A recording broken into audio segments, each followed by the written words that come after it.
Mela သင်ခန်းစာ 1.7 မှာဆိုလို့ရှိရင် secretary လေးတစ်ခုရေးကြည့်ဖို့အတွက် new secretary ကိုသွားပါမယ်ဒီ video မှာဆိုလို့ရှိရင် secretary သားနေအခြေခံနဲ့ဟိုပြောသွားပြီးသွားမှာဖြစ်ပါတယ်ဒါအပြင်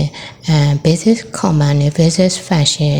တွေကိုလည်းပဲပြောပြပေးသွားမှာဖြစ်ပါတယ်အဲ့တော့ကြတော့သူက secretary လေးတစ်ခုရေးကြည့်ဖို့အတွက် variable တစ်ခုကိုသတ်မှတ်ပါမယ်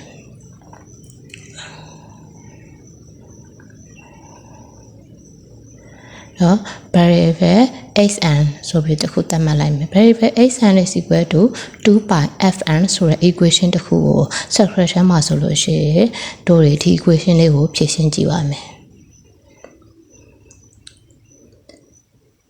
အဲ့ဒါဆိုလို့ရှိရင်တို့က xn equal 2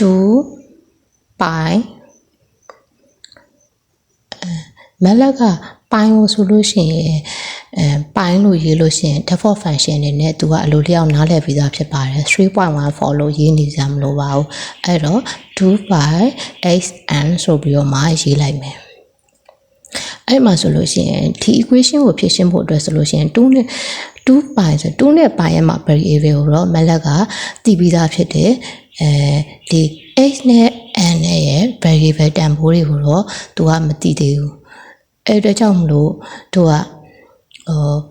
x နဲ့ n ရဲ့မှာ variable တန်ဖိုးတွေကိုသတ်မှတ်ပေးရပါမယ် x equal to 50လို့သတ်မှတ်လိုက်မယ် n ရဲ့တန်ဖိုးကို 0.002 ဆိုပြီးတော့မှတို့ကသတ်မှတ်လိုက်မယ်မလကဘယ် equation မျိုးကိုပဲရှင်းဘယ်စာကြောင်းကိုပဲ run ဒီစာကြောင်းထဲမှာပါနေတော့ variable တွေအားလုံးကိုသူကသိနေရပါမယ်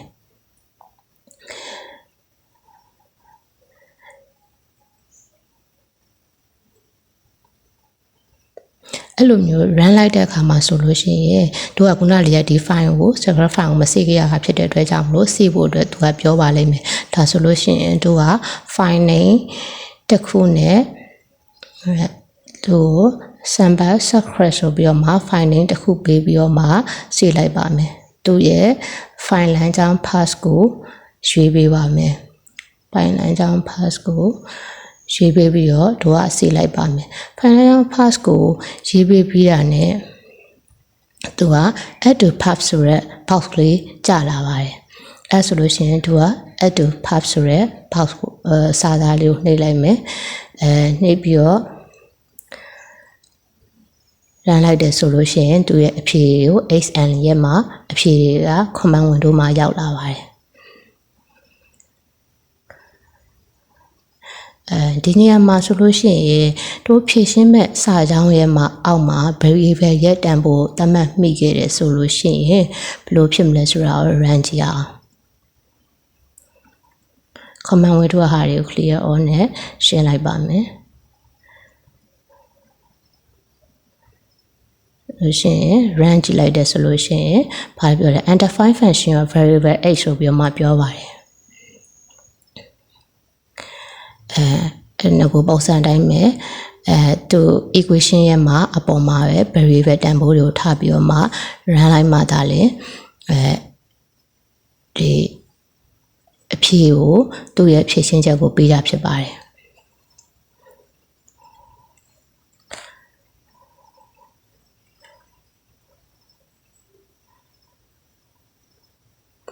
command window ကို clear လုပ်ပြီးတော့မှနောက်ထပ်တစ်ခုပြောချင်တာက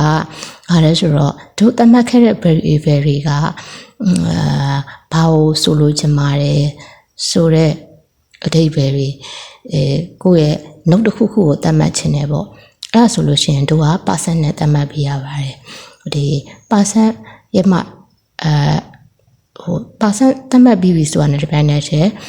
ဒီ program မှာဆိုလို့ရှိရင်ဒီ percent ရဲ့နောက်ကစကားလုံးတွေကိုသူက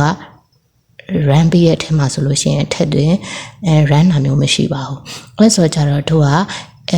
x equal to 50လို့သတ်မှတ်ခဲ့တဲ့တန်ဖိုးဒီ frequency နဲ့သတ်မှတ်ခဲ့ရတဲ့အတွက်ကြောင့်မလို့ frequency ရဲ့ unit hash ပါဒီ x equal to 50ဆိုတဲ့ unit ဒီ hash လို့ တတ်မှတ်ချင်တာပါhash ကိုဆိုလိုချင်တာပါဆိုတဲ့အဓိပ္ပာယ်ကိုရေးခဲ့တာဖြစ်တယ်ဒါတစ်ခုက 0.02 ဒီ internet တန်ဖိုးသူ့ရဲ့ unit Henry H နဲ့တတ်မှတ်ပါတယ်ဆိုပြီးမှဒီ percent ရဲ့နောက်မှာဆိုလို့ရှိရင်ကိုရေးချင်တဲ့စာကြောင်းတွေကိုရေးချင်တဲ့စကားလုံးတွေကိုရေးလို့ရပါတယ်သူက percent လို့ရေးလိုက်တဲ့ပြန်တဲ့မလက်ကဒေတာသည်နောက်တစ်ခုအနေနဲ့မှတ်စုသဘောမျိုးနဲ့ပဲသူကတတ်မှတ်သွားတာဖြစ်ပါတယ်အဲဆိုကြတော့အဲ့လိုရေးပြီး run လိုက်တယ်ဆိုလို့ရှိရင်လည်းသူဖြည့်ရှင်းချက်အဖြေထုတ်ပေးပါတယ်တကယ်လို့ဒီ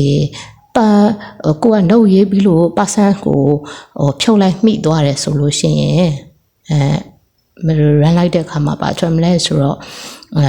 သူက error ပြပါလိမ့်မယ်။ဘာကြောင့်လဲဆိုလို့ရှိရင် percent ကိုဖြုတ်လိုက်တာဖြစ်တဲ့အတွက်ကြောင့်မလို့ရေးထားတဲ့စကားလုံးကပါသူကrun မဲ့ထဲမှာဆိုလို့ရှိရင် run မဲ့စဉ်းစားချက်ထဲမှာဆိုလို့ရှိရင်သူကထဲသွင်းသွားတာဖြစ်တဲ့အတွက်ကြောင့်မလို့ error ပြနေတာဖြစ်ပါတယ်။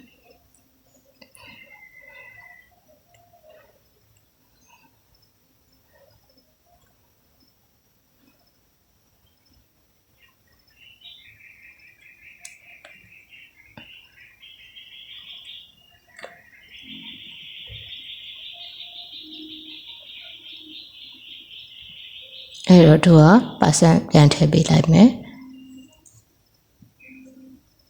run ကြည့်မယ်ဆိုလို့ရှိရင်very ရဲ့တန်ဖိုး HM ဆိုရယ် fiction ချက်တန်ဖိုးတွေထွက်လာပါတယ်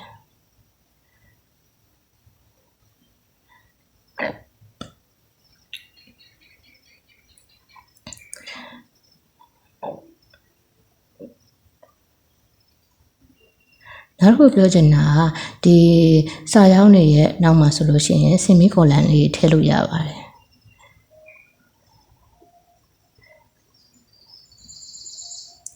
စင်မီကိုလန်ရဲ့အဓိပ္ပာယ်ကမင်းဘယ်စာကြောင်းမှာပဲသုံးဒီစာကြောင်းရဲ့ရလဒ်တွေကို comment window မှာမပြစေချင်ဘူးဆိုလို့ရင်သုံးလို့ရပါတယ်ဒီစာကြောင်းတွေရဲ့ရလဒ်ကို comment window ကမပြပါနဲ့ဆိုတဲ့အဓိပ္ပာယ်ကိုသူကပြောတာဖြစ်တယ်အဲ့ဆိုတော့ကြတော့သူကဒီမှာ x sin square 2.fn ဆိုတဲ့ equation ဖြည့်ရှင်းချက်နောက်ဆုံးအဖြေကိုပဲ comment window မှာပြခြင်းနဲ့ variable ရဲ့တန်ဖိုးမပြခြင်းဘူးဆိုလို့ရှိရင် semicolon လေးထည့်ပြီးတော့မှ run ကြည့်လိုက်လို့ရှိရင်ရပါတယ်